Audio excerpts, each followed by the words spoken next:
শিবের আরেক নাম হলো সোমেশ্বর। সংস্কৃতে সোমবার এই শব্দটি এসেছে শাঙ্ক শব্দ থেকে। শাঙ্ক, যার অর্থ হলো চাঁদ, এবং এই চাঁদ হলো অন্যতম একজন হিন্দু দেবতা। দেবাদিদেব মহাদেবের মাথাতেও আমরা দেখতে পাই অর্ধচন্দ্র। তাই মহাদেবকে খুশি করতে সোমবারে বহু ভক্তরা বিশেষ পুজোর আয়োজন করে। শ্রাবণ মাস জুড়ে মহাদেবের উদ্দেশ্যে বহু ভক্তরা পুজো করে। অনেকে যারা 16 সোমবার ব্রত পালন করে তারা 16টি সোমবার মহাদেবের উদ্দেশ্যে ব্রত উপবাস করে।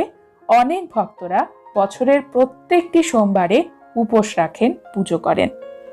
সোমবারে সকালে সূর্যোদয়ের পরে ভালো করে স্নান সেরে উপোস রাখার সংকল্প করা হয়।